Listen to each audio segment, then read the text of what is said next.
Assalamualaikum warahmatullahi wabarakatuh.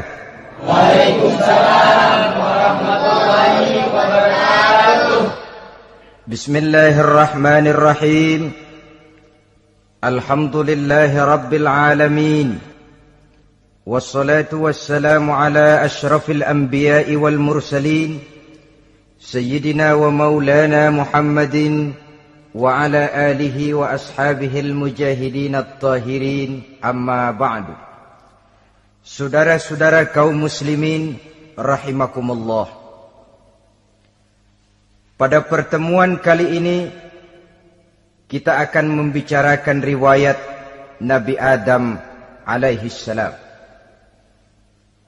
Nabi Adam diciptakan oleh Allah dari tanah dan merupakan manusia pertama serta bapa dari seluruh umat manusia.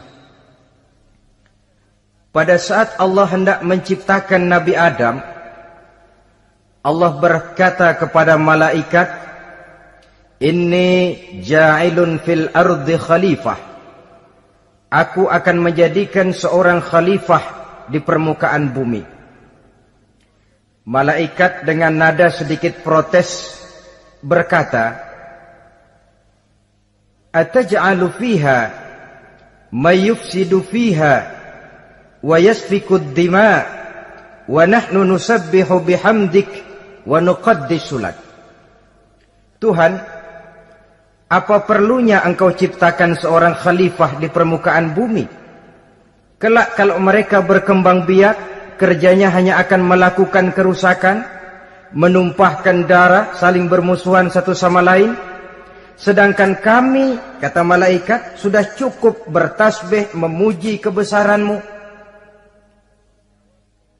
Allah kemudian menjawab, "Inni a'lamu ma la ta'lamun."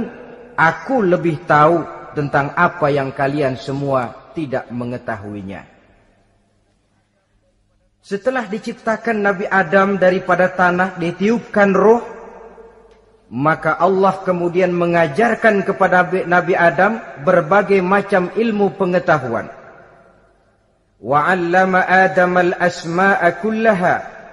Kemudian Allah mengajarkan Nabi Adam nama-nama segala sesuatu. Nama merupakan simbol daripada ilmu pengetahuan. Nabi Adam akan dijadikan khalifah di permukaan bumi. Maka dibekali oleh Allah Subhanahu wa taala al-asma'a kullaha, nama-nama segala sesuatu. Yang dimaksud di sini ialah al-ulumal katsirah, ilmu pengetahuan yang banyak. Malaikat pada mulanya protes. Kami kan sudah cukup bertasbih Tuhan. Kami kan sudah cukup memujimu. Untuk apa lagi membuat manusia sebagai khalifah di permukaan bumi? Seolah-olah malaikat tidak setuju. Allah yang maha tahu rahasia segala sesuatu memberikan vonis, aku lebih tahu tentang apa yang kalian semua tidak tahu. Oleh karena Nabi Adam dipersiapkan untuk menjadi seorang khalifah di permukaan bumi, maka dibekali oleh Allah dengan ilmu pengetahuan. Begitu Nabi Adam dan begitu kita. Karena bukan cuma Nabi Adam, kita pun oleh Allah dijadikan sebagai khalifah-khalifah di permukaan bumi ini. Yang nilai kekhalifahan kita bergantung kepada kondisi kita masing-masing. Ada orang yang menjadi khalifah level internasional, menjadi pemimpin dunia Islam. Ada orang menjadi khalifah level nasional saja. Ada khalifah tingkat kota saja, ada khalifah tingkat kecamatan, ada khalifah tingkat RW, RT, sekurang-kurangnya khalifah untuk tingkat rumah tangga masing-masing. Nah, tanpa membekali diri dengan ilmu pengetahuan, jangan berharap kita akan bisa melaksanakan tugas sebagai khalifah di permukaan bumi ini. Apapun saja, Nabi mengajarkan, man arada dunya fa'alaihi bil ilmi, wa man arada al akhirata fa'alaihi bil ilmi, wa man aradahuma fa'alaihi bil ilmi. Siapa yang menginginkan dunia harus dengan ilmu. Yang menginginkan akhirat juga harus dengan ilmu. Yang menginginkan dunia akhirat juga harus dengan ilmunya. Tanpa dasar ilmu, maka manusia tidak akan bisa menjalankan tugas kekhalifahan. Setelah diajarkan Adam nama segala sesuatu, dikonfrontir, dihadapkan dengan malaikat. Hei malaikat, kalau tadi kamu bilang buat apa perlunya menciptakan khalifah? Nih bentuknya. Adam. Sekarang hei malaikat, coba kamu sebutkan nama segala sesuatu ini yang ada di sini ini. Malaikat berkata, Subhanaka la ilma lana illa ma 'allamtana. Ya Allah, kami tidak punya ilmu, kami tidak tahu semua itu kecuali apa yang telah Engkau ajarkan kepada kami. Kalau kamu tidak sanggup, Adam, sebutkan nama-nama semua itu. Adam menyebutkannya dengan lancar. Ketika itulah Allah memerintahkan malaikat untuk sujud kepada Nabi Adam alaihi salam. Sujud di sini bukan sujudul ibadah, sebab sujud ibadah kepada yang selain Allah haram. Tapi sujud di sini sujudut tawadhu' i'tirafan bifadili Adam. Sujud merendahkan diri sebagai pengakuan terhadap keutamaan dan kelebihan Nabi Adam. Maka orang yang banyak ilmunya lebih utama dari orang yang hanya banyak ibadahnya. Bahkan iblis lebih takut kepada orang alim yang sedang tidur daripada orang goblok yang lagi ibadah. Model ini diceritakan dalam Ihya-nya Imamul Ghazali. Iblis masuk ke masjid mau menggoda orang lagi sholat. Sudah masuk di pojok masjid, dia lihat orang lagi tidur. Ngacir iblis keluar, cepat benar. Pucat mukanya. Ketemu di jalan sama temannya. Kenapa lari, Mas?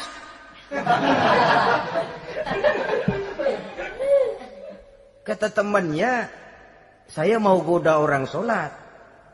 Lalu tiba-tiba di pojok masjid saya lihat ada orang lagi tidur. Saya takut betul sama itu orang. Lari saya keluar.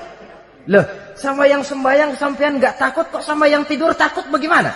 Yang tidur itu orang alim. Yang lagi sembahyang itu orang goblok. Oh, godain orang goblok, saya colek juga dia lupa sembahyang. Tapi orang alim ini saya takut betul. Lah kalau diukur dengan malaikat waktu itu Nabi Adam, ibadahnya lebih banyak malaikat, jelas. Sudah bertasbih, sudah bertahmid malaikat. Nabi Adam baru diciptakan. Tapi kenapa Allah perintah malaikat sujud kepada Adam? I'tirafan bifadili Adam. Keutamaan Nabi Adam. Pantas untuk diserahi tugas sebagai khalifah mengatur kehidupan di muka bumi.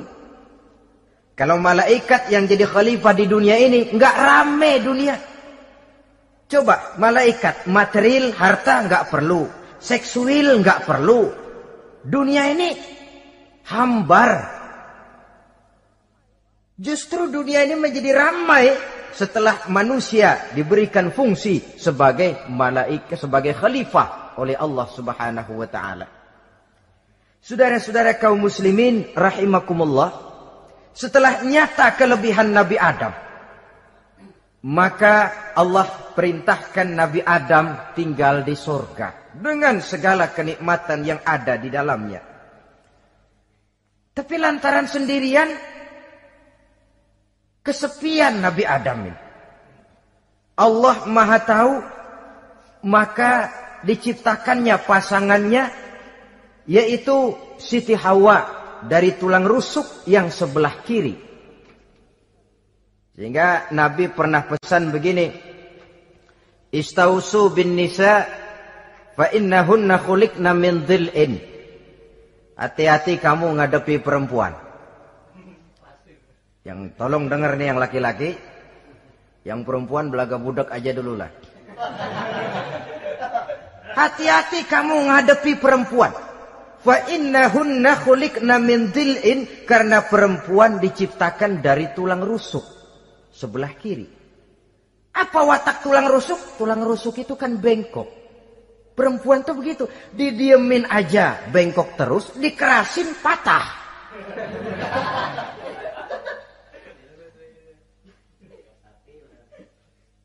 Saudara-saudara, di sini kita ambil satu hikmah bahwa ternyata yang bikin hidup terasa enak karena di sekitar kita banyak orang lain.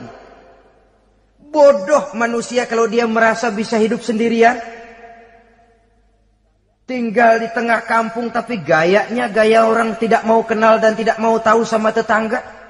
Jangankan di dunia, di sorga saja Nabi Adam karena sendiri kesepian. Apa saudara mau tinggal di Jakarta? Apa saja di Jakarta, sudahlah milik saudara. Hotel Indonesia dikasih saudara, Hotel Borobudur punya saudara, Monas buntel bawa pulang. Semanggi ambil, tapi di Jakarta saudara tinggal sendirian. Kira-kira enak nggak? Ternyata yang bikin hidup terasa nikmat karena di sekitar kita banyak orang lain. Begitulah Allah ciptakan Siti Hawa. Setelah diciptakan Siti Hawa, natur manusiawi. Nabi Adam mau main pegang aja. Kata Allah, hai Adam, jangan kau sentuh sebelum kau bayar maharnya. Maharnya apa ya Allah? Maharnya antusalliya ala Muhammadin sallallahu alaihi wasallam. Maharnya kau bersolawat kepada Nabi Muhammad. Manusianya belum lagi diciptakan tapi namanya sudah ada. Nurnya sudah ada. Bahkan dijadikan mas kawin antara Adam dengan Hawa. Karena itu dalam Islam sebenarnya urusan kawin itu bukan yang sulit. Maka jangan dipersulit. Tapi juga jangan digampang-gampangin.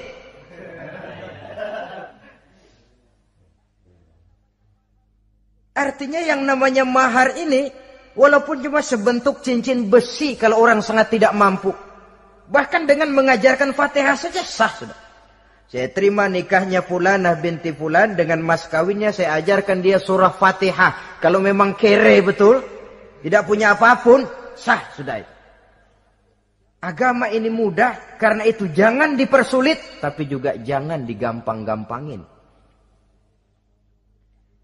Setelah itu Allah memerintahkan, ya Adam uskun anta wa zawjukal jannah. Hai Adam, kau dan istrimu tinggallah dalam surga. Wa kula minha ragadan haitsu syi'tuma.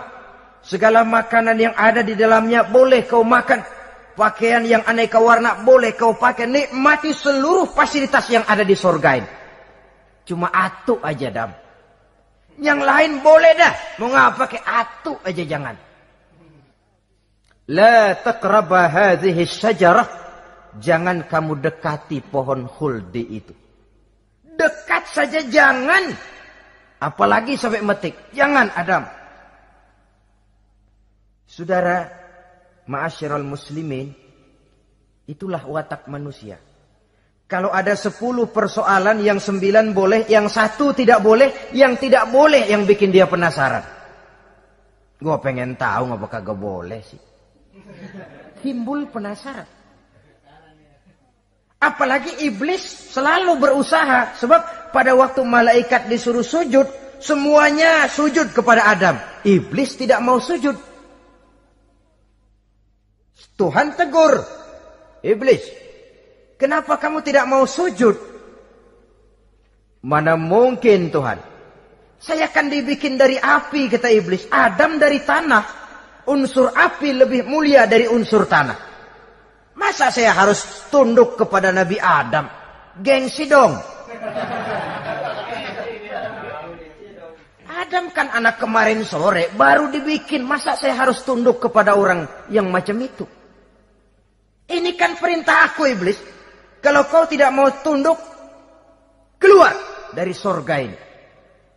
Terusir iblis dari sorga karena kesombongannya tidak mau sujud kepada Adam. Nah, logika, kalau udah di sorga aja sombong diusir, apalagi yang masih tinggal di pinggir kali sombong.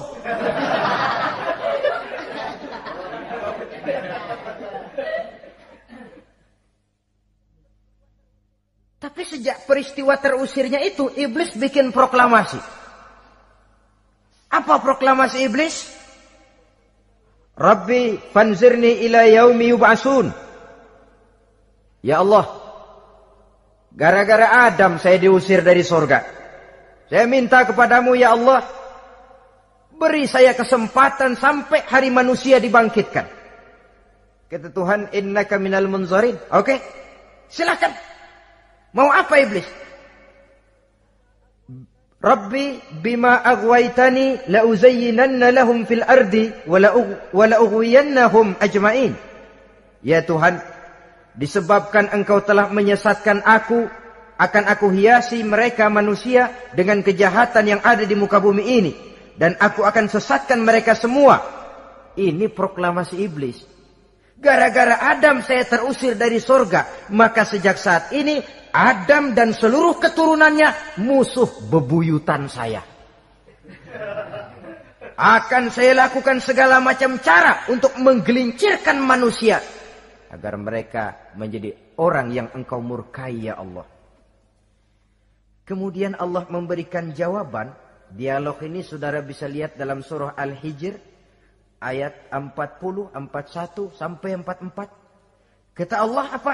Inna ibadi laisa laka alaihim sultanun illa man ittaba'aka minal ghawin. Silahkan iblis. Yang lain barangkali bisa kau goda. Kecuali hamba-hambaku yang benar-benar hambaku, engkau tidak akan punya daya tipu mereka.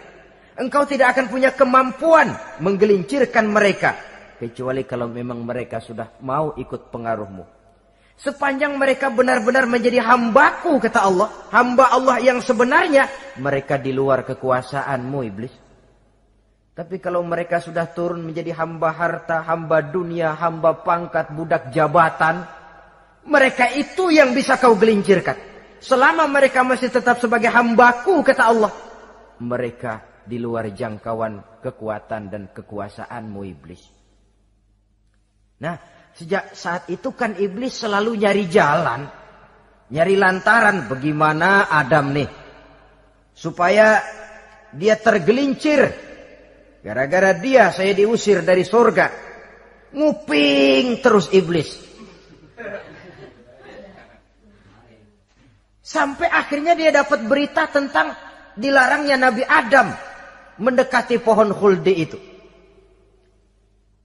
Satu hari dengan muka sedih. Ya, iblis itu the best actor. Aktor ulung dia. Dengan roman muka sedih. Dia datang kepada Nabi Adam dan Siti Hawa. Kata Nabi Adam, iblis, ente kok tampangnya demek amat sih?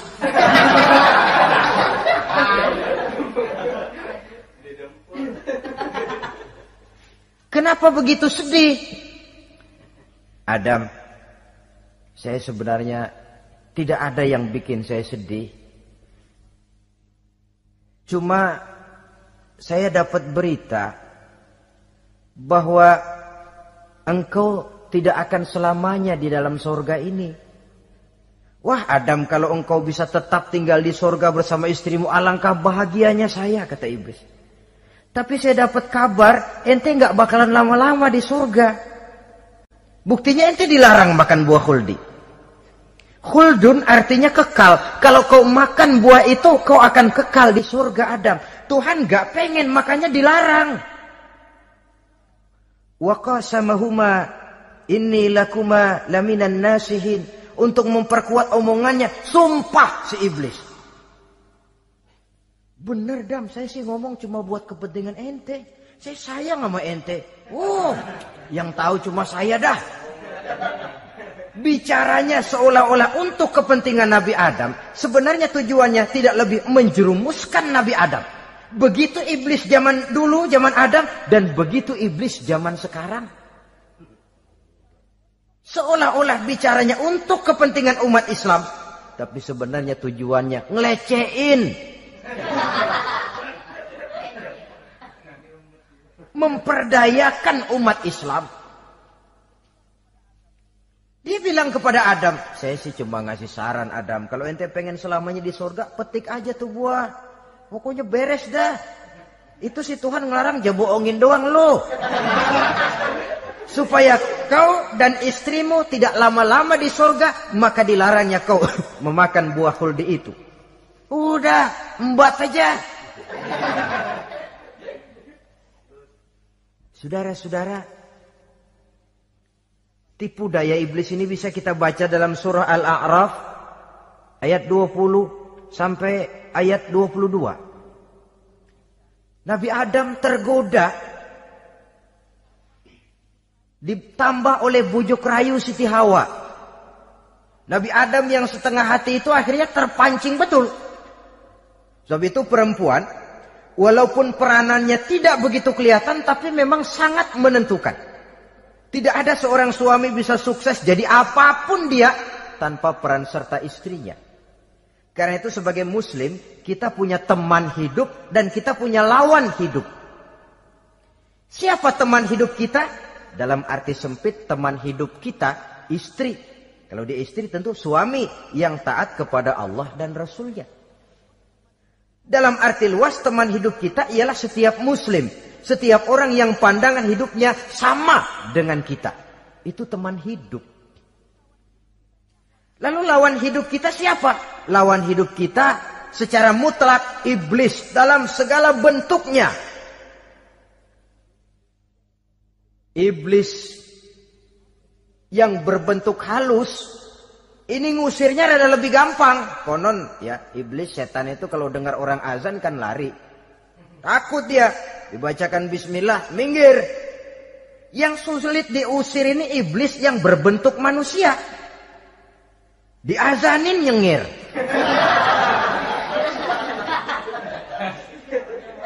Gawat ini.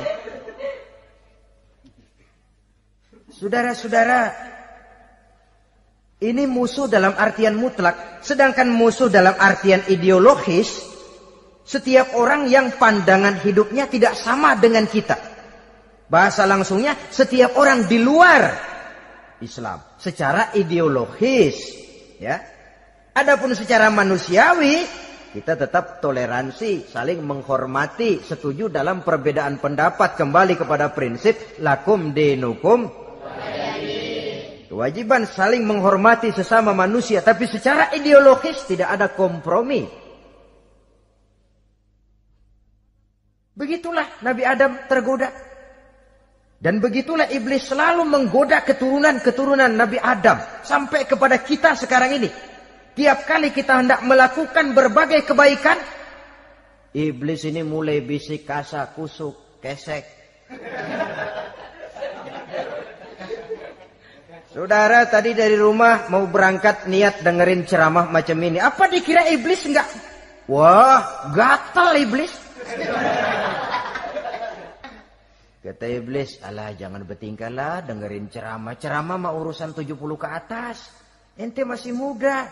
Berjuang kita. Jihad, bismillah. Tidak, saya mau dengar ceramah. Berangkat kita ke tempat ini. Sampai di sini apa dikira iblis diam? Enggak. Dia bisikin lagi. Iya. Lu hadir ke sono dah. Cuma nyampe sono lu ngomong aja ngomong dah. Ustadz mah jangan didengerin. Ngomong aja udah. Perang lagi jihad. Saya nggak mau ngomong. Mau dengerin betul-betul. Kata iblis, iya lo dengerin dah, jangan ngomong, cuman pules.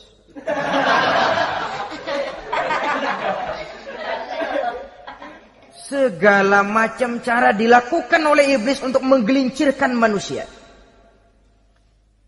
Ketika Nabi Adam mengambil buah khuldi itu, datanglah murka Allah. Adam, seolah-olah kalau bahasa kita, kelewatan kamu Adam. Dari belum ada aku ciptakan kau. Barangkali kau merasa kesepian, aku ciptakan Hawa. Aku tinggikan derajatmu dari malaikat sampai malaikat sujud kepadamu. Aku perintahkan kau tinggal di surga dengan seluruh fasilitas yang ada di dalamnya.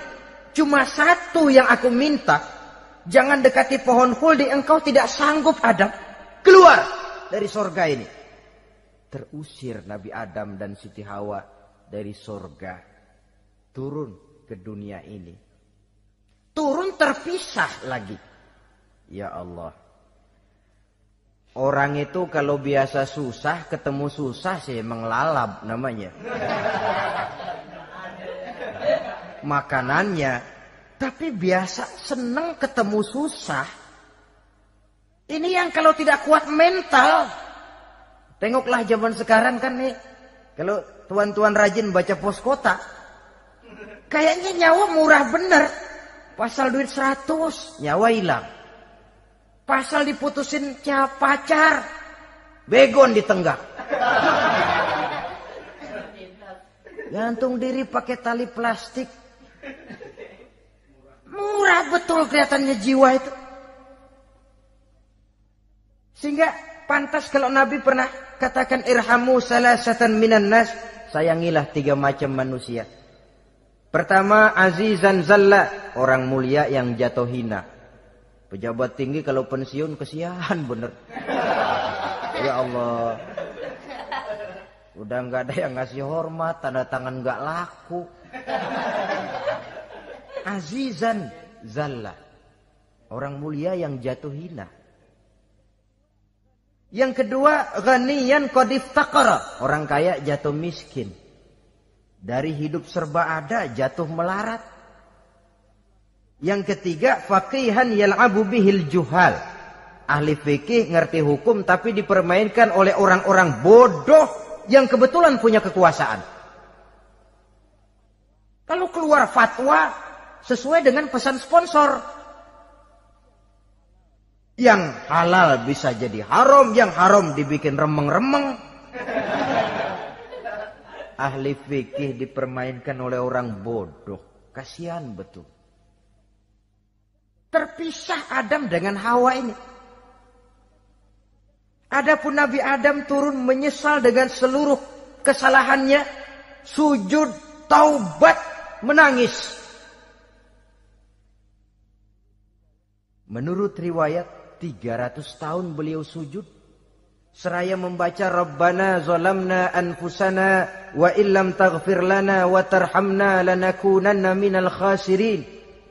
Ini doanya Nabi Adam. Ya Allah, kami telah zalim kepada diri kami sendiri. Andai kata engkau tidak kasihan, tidak memberikan ampun kepada dosa yang kami lakukan, sungguh kami termasuk ke dalam golongan orang-orang yang rugi. Ini yang dibaca Nabi Adam dalam taubatnya. Di akhir taubatnya, Nabi Adam munajat kepada Allah. Ya Allah, dengan kebesaran Muhammad ampunilah dosa saya. Allah tegur, kaifa araftahu ya Adam walam akhluqhu. Dari mana kau bisa tahu nama Muhammad Adam padahal aku ciptakan saja belum manusianya. Kata Nabi Adam, pertama, ketika engkau ciptakan saya, engkau tiupkan ruh ke dalam jasad saya, terbuka mata saya memandang ke bawah arasmu. Di sana nampak dengan jelas tertulis di kaki arasmu, La ilaha illallah Muhammadur Rasulullah. Taulah saya bahwa Muhammad ini orang yang paling dekat dengan engkau ya Allah. Sampai namanya bergandengan dengan namamu di kaki arasmu. Yang kedua, ketika saya hendak menyentuh Hawa, kau juga yang mengatakan jangan kau bayar maharnya sebelum kau bersolawat kepada beliau. Saudara hadirin yang saya hormati, Nabi Adam diterima taubatnya oleh Allah. Kemudian dipertemukan kembali dengan Siti Hawa setelah sekian lama berpisah. Pertemuan itu terjadi di satu dataran luas, di satu padang yang luas, yang sampai sekarang dinamakan dengan Padang Arafat. Tempat para ibadah haji melakukan wukuf, yaitu puncak pelaksanaan ibadah haji. Dan pertemuan itu sendiri terjadi di atas sebuah bukit kecil yang diabadikan dengan nama Jabal Rahmah di kawasan Arafat itu. Di atas Jabal Rahmah itu ada satu monumen kecil untuk mengabadikan pertemuan Nabi Adam dengan Siti Hawa. Lalu tinggallah keduanya di permukaan bumi ini. Oleh Allah diberikan karunia keturunan yang banyak. Dan tiap kali lahir kembar. Kembarnya laki perempuan, laki perempuan, laki perempuan. Dari sinilah berkembang biak manusia. Di mana di zaman Nabi Adam perkawinannya silang. Karena tentu tidak ada manusia lain.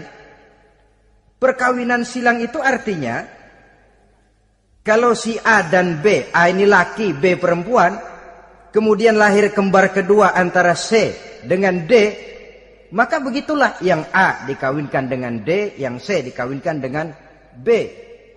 Perkawinan silang. Tidak boleh perkawinan yang kembar sama waktu dilahirkan. Nah, di antara putra-putra Nabi Adam yang kemudian juga membuat sejarah, yaitu Habil dan Qabil. Habil, saudara kembarnya namanya Labuda, perempuan. Qabil, saudara perempuannya Iklimah. Menurut hukum perkawinan waktu itu harus silang. Habil harus kawin dengan Iklimah dan Qabil harus kawin dengan Labuda. Tapi Qabil protes. Dia kepengen kawin dengan saudara kembarnya sendiri. Dalam arti yang sama-sama dilahirkan dengan dia, yaitu Iklimah. Kenapa? Karena kebetulan rupa Iklimah ini lebih cantik daripada Labuda. Protes kepada ayahandanya Nabi Adam. Abah, saya tidak terima, saya harus kawin dengan Iklimah. Tidak Qabil, kamu harus kawin dengan Labuda. Enggak mau. Kenapa dengan Labuda? Kurang kece.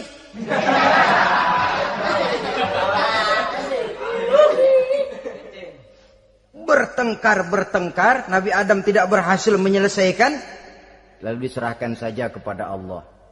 Kata Allah begini saja, bikin korban. Kamu berdua, Habil, Qabil.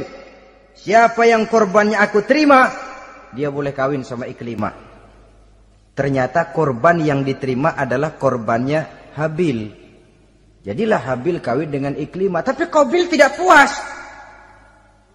Dendam kesumatnya timbul, iblis ngilikin. Kresek. Akhirnya dibunuh saudaranya Habil ini. Inilah sejarah pembunuhan pertama dalam kehidupan manusia. Qabil membunuh Habil. Habis dibunuh bingung. Bagaimana naruhnya ini mayat? Allah lalu memberikan petunjuk. Dalam Al-Maidah ayat 31 itu dijelaskan. Ada burung gagak berantem sama burung. Yang satu mati. Nah, oleh yang masih hidup, tanah ini dicakar-cakar sama kakinya dan sama paruhnya. Sehingga berbentuk lubang. Bangkai saudaranya itu dimasukin ke lubang itu lalu diuruk lagi pakai tanah. Oleh cakar kakinya dan paruhnya itu. Sehingga Qabil, cara ini bisa. Itulah sejarah penguburan pertama dalam perkembangan manusia. Oleh karena itu, Nabi memberikan penjelasan, man sanna sunnatan hasanatan falahu ajruha wa ajru man amila biha wa fi riwayatin wa ajru man tabi'aha. Siapa orang yang melakukan satu kebajikan, dia akan mendapat pahala dan pahala dari orang-orang yang mengikuti kebaikannya. Misalnya saudara membentuk pengajian. Ramai pengajian saudara. 1000 orang yang datang ngaji, 1000 orang saudara dapat pahala. Sponsor kebaikan. Sebaliknya, wa man sanna sunnatan sayyi'atan falahu ismuha wa ismu man amila biha, ay wa ismu man tabi'aha. Siapa yang memulai suatu kejahatan, dia akan mendapat dosa dan dosa dari orang-orang yang melakukan atau mengikuti kejahatannya. Umpamanya saudara mengadakan pesta. Lalu dalam pesta itu terjadi segala macam maksiat. Maka seluruh maksiat yang terjadi malam itu di tempat itu, saudara ikut dapat dosanya.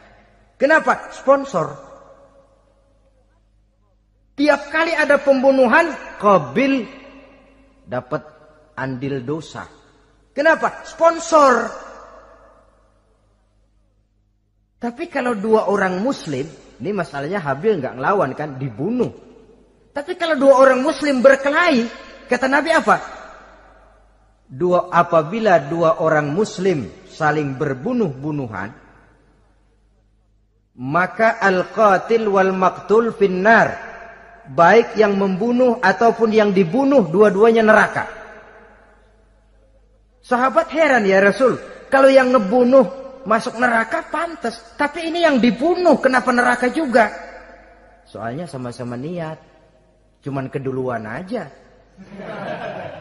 Itu kan masalahnya. Andai kata dia nggak terbunuh, dia yang akan membunuh. Niat itu sudah ada. Nah kalau Habil ini dia tidak punya niat membunuh, dia memang dibunuh oleh Qabil. Saudara-saudara kaum muslimin rahimakumullah. Lalu dari situlah berkembang biak keturunan Nabi Adam alaihi salam. Sehingga dengan demikian bisa kita katakan sebagai satu konklusi. Pertama, bahwa manusia adalah makhluk Allah yang menempati kedudukan tertinggi dan berasal dari Nabi Adam sebagai manusia pertama. Dengan malaikat sekalipun manusia sebenarnya lebih tinggi. Kapan? Kalau dia tetap benar-benar sebagai hamba Allah yang membekali diri dengan ilmu pengetahuan. Laqad khalaqnal insana fi ahsani takwim. Kami ciptakan manusia dalam bentuk yang paling baik.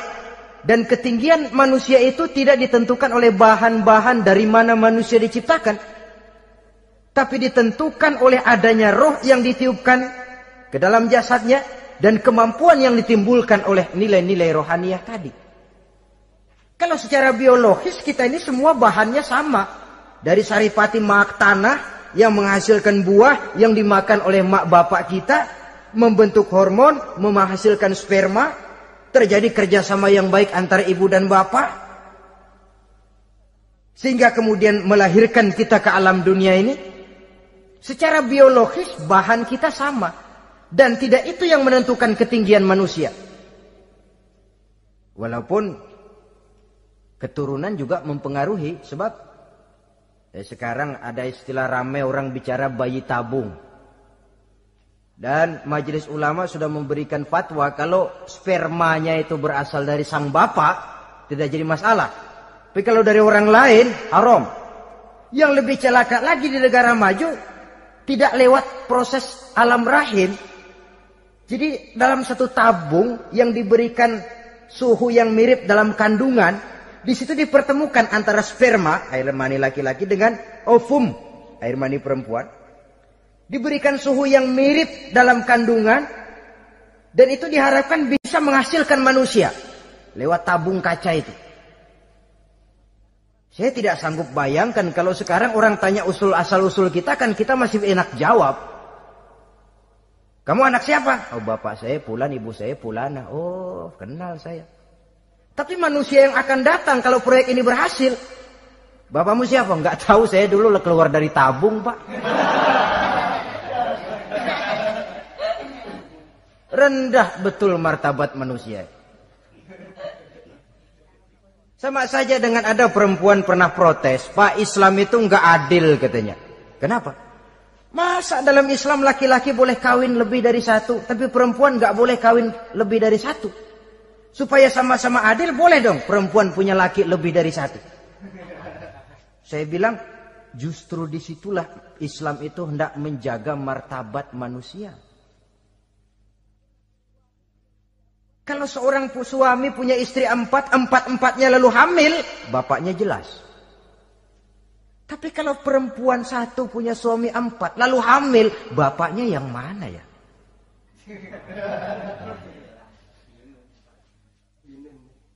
Rendah martabat manusia. Ketika si bayi lahir, ibunya lihat, ini jidatnya kayak si A ini. Sudah, ini anakmu saja nih, jidatnya jidat kamu. Kata, antar dulu jidat saya, tapi kuping B ini nggak mau saya. Terkatung-katung si anak tanpa tahu kemana dia mesti manggil bapak.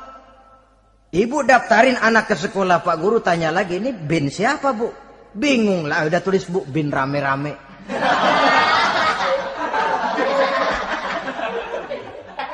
Kan rusak martabat manusia kalau sudah begitu. Justru Islam ini menjaga ketinggian martabat manusia. Jadi manusia itu fi ahsani takwim, Kapan? Kalau dia bisa menjaga kehambaannya di hadapan Allah dengan melaksanakan fungsi sebagai khalifah di permukaan bumi. Tapi bila dia sudah tidak lagi menjadi hamba Allah, tidak lagi berfungsi sebagai khalifah, dia sudah masuk summa radadnahu asfala safilin. Kami kembalikan ke tempat yang paling rendah, lebih rendah dari binatang sekalipun. Kalau dia tetap menjaga posisinya lebih tinggi dari malaikat, malaikat saja sujud kepada Nabi Adam, apalagi kepada makhluk-makhluk yang lain manusia ini. Tapi kalau dia tidak pandai, lebih rendah daripada binatang. Inilah uniknya makhluk bernama manusia. Dengan posisinya dia bisa menjadi lebih tinggi dari malaikat, tapi juga dia bisa meluncur lebih rendah daripada binatang. Untuk menjaga itulah diperlukan agama dalam kehidupan kita sekarang ini. Bukan cuma sebagai lipstick, tapi sebagai pedoman, sebagai way of life yang akan mewarnai cara kita berpikir, state of mind, rule of thinking, cara kita memandang kehidupan ini diwarnai oleh nilai-nilai agama. Dengan demikian, maka manusia bukan keturunan kera. So, ada satu teori namanya teori evolusi yang disampaikan buat pertama kali oleh Charles Darwin. Dia mengemukakan teori bahwa perkembangan kehidupan sesungguhnya di dunia ini menunjukkan mata rantai yang utama melalui apa yang dia namakan seleksi alamiah. Mula-mula dari ikan, melalui seleksi ke amfibi, dari amfibi ke reptil, dari reptil ke mamalia, dari mamalia ke mamalia kecil, dari mamalia kecil ke primat, dari primat ke monyet, dari monyet menjadi Homo erectus. Ini teori Darwin. Tapi dia tidak jelas-jelas mengatakan bahwa manusia keturunan monyet. Hanya seketurunan. Seketurunan kan tidak berarti keturunan. Begini saja. Toyota Kijang sama Toyota Corolla itu seketurunan. Tapi Corolla dengan Kijang kan lain. Cuma seketurunan. Dalam arti sumbernya sama. Makhluk yang tidak tahan seleksi alam, oleh udara yang sangat dingin, perkembangan cuaca yang sangat panas, gempa bumi dan sebagainya, seleksi alam dia namakan, hilang, musnah dari peredaran. Seperti ada binatang raksasa itu, dinosaurus, sekarang kan cuma tinggal dongeng saja, tinggal nama atau kerangka. Itu oleh seleksi alam dia nggak lulus, hilang. Yang bertahan, yang lulus seleksi alam. Manusia walaupun kecil yang lulus seleksi alam ini. Biar dihantam gempa bumi, angin topan, tetap aja ngejedok. Nah, teori Darwin ini, teori evolusi ini didukung dan dibuktikan oleh peninggalan fosil atau binatang dan tumbuhan yang hidup dan mati selama perkembangannya. Dari bentuk organik pertama hingga pendahulu terdekat daripada manusia. Tapi ada satu kelemahan dari pokok daripada teori evolusi ini. Pertama, garis perkembangan dari Homo erectus, yakni manusia jalan tegak, semacam gorilawi itu, sampai kepada manusia mutaakhir masih belum menentu. Artinya, okelah, kalau manusia seketurunan dengan kera, batas antara manusia yang wujud sekarang dengan manusia purba itu apa? Yang menjadi penghubung. Monyet tidak mungkin. Ini dianggap mata rantai yang hilang, missing link namanya dalam istilah ilmiahnya. Dan ini masih dicari sampai sekarang. Kalau pendahulu terdekat manusia mutaakhir ini manusia purba, katakan Homo erectus, manusia jalan tegak. Lalu generasi sudah itu sebelum berbentuk manusia apa? Ternyata sampai sekarang masih ada missing link, mata rantai yang hilang. Lalu yang kedua, teori evolusi berhenti kepada manusia mutaakhir. Kalau memang kita manusia sekarang ini hasil evolusi, tentu kita akan terus berevolusi lagi. Dan akan jadi apa kita nanti? Ternyata sudah ribuan tahun manusia tetap manusia begini-begini aja. Tidak berevolusi kita ini. Apa lalu matanya jadi cuma satu di tengah? Hasil evolusi? Kan tidak. Tidak berevolusi. Jadi kembali kepada Quran, manusia pertama adalah Nabi Adam. Dan manusia-manusia berikutnya keturunan daripada Nabi Adam. Dan bukan hasil evolusi daripada monyet. Juga tidak akan berevolusi kemana-mana. Kalau demikian benarkah teori evolusi? Untuk mengatakan mutlak benar bukan wewenang kita. Untuk mengatakan salah total juga kebenaran ilmu adalah relatif sebagai relatifnya daya pikir manusia. Di samping dia harus membuktikan kebenarannya, maka kebenaran ilmiah adalah kebenaran yang relatif dan temporer. Contoh kecil saja. Dulu orang berteori bahwa bagian yang terkecil dari suatu benda namanya molekul, kan begitu? Molekul ini nggak bisa dibagi-bagi. Bagian yang paling kecil dari suatu benda namanya molekul.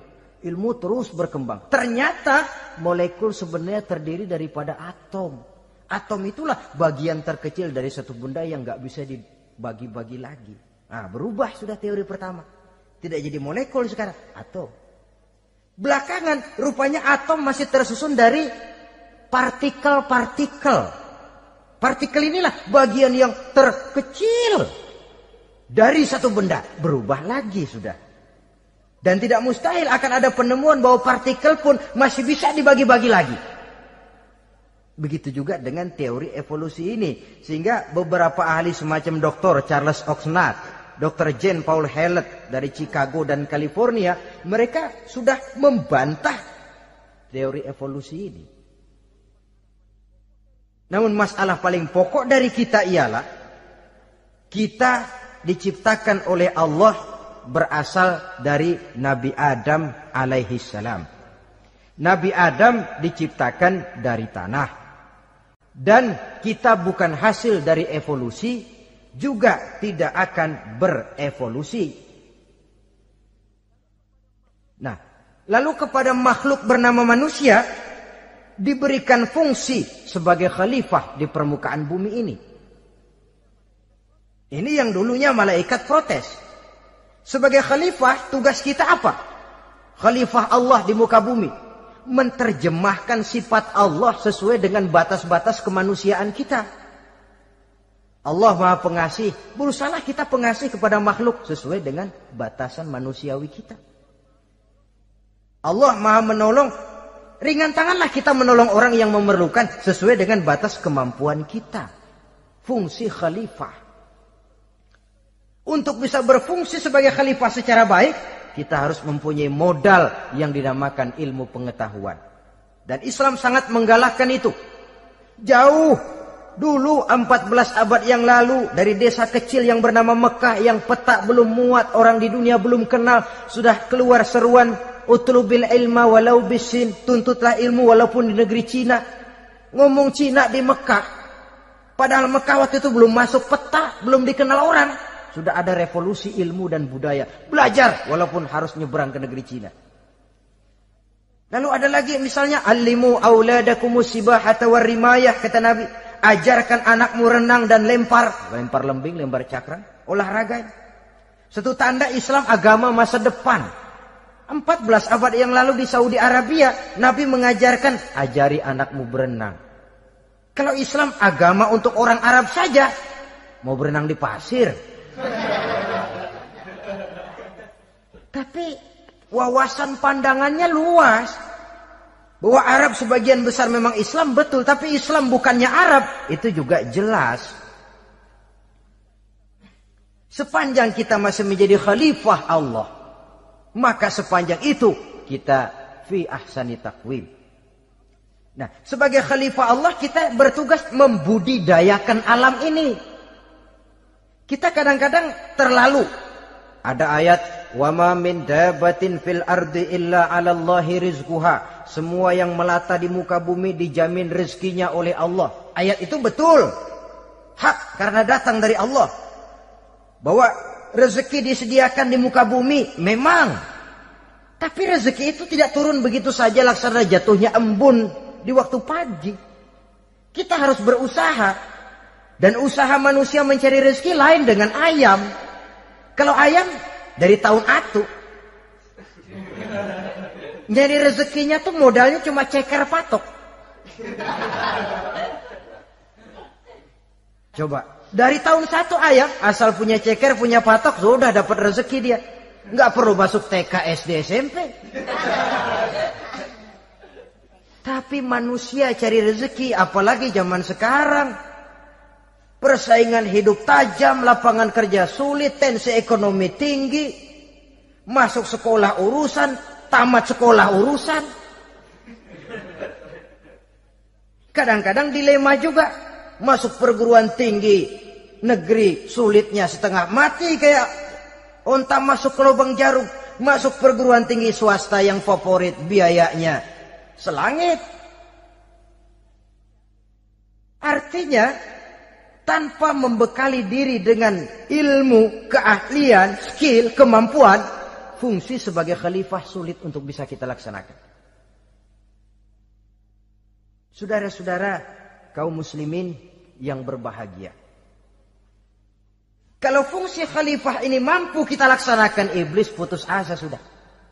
Sebagai khalifah di satu pihak kita menyembah hanya kepada Allah, di lain pihak kita membudidayakan alam ini. Ada apa sih di perut bumi? Minyak, gas, timah, emas. Ada apa sih di lautan? Pelajari lewat oceanografi, membudidayakan alam. Air sungai supaya arusnya nggak mengalir mubazir. Ada manfaatnya, bisa menimbulkan energi yang menghasilkan tenaga listrik. Bisa mengairi persawahan, irigasi. Bikin apa? Bikin dam, membudidayakan alam. Tapi juga mengislamkan budidaya itu. Bahasanya mengkulturkan natur, mengislamkan kultur. Membudidayakan alam dan mengislamkan budi dan budaya manusia. Sehingga apapun yang kita kelola dari alam ini nantinya akan untuk menunjang tugas sebagai khalifah, sujud kepada Qadhi Rabbul Jalil. Saudara-saudara, maka bersyukur kita. Oleh Allah dijadikan manusia. Tidak pesan, terima beres, cantik. Dari segi biologis maupun psikologis, tidak ada makhluk secantik manusia. Dibekali dengan agama, di samping akal. Sehingga agama membimbing akal agar sampai kepada kebenaran yang hakiki. Kita sebagai keturunan Nabi Adam memegang fungsi khalifah. Jadi jangan main-main loh. Kita ini turunan Nabi, betul ini.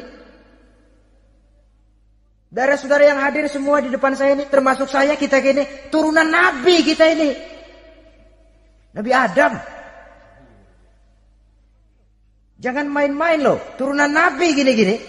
Nabi Adam. Sayang kalau posisi yang tinggi kita tidak melaksanakan fungsi yang tinggi. Sayang betul.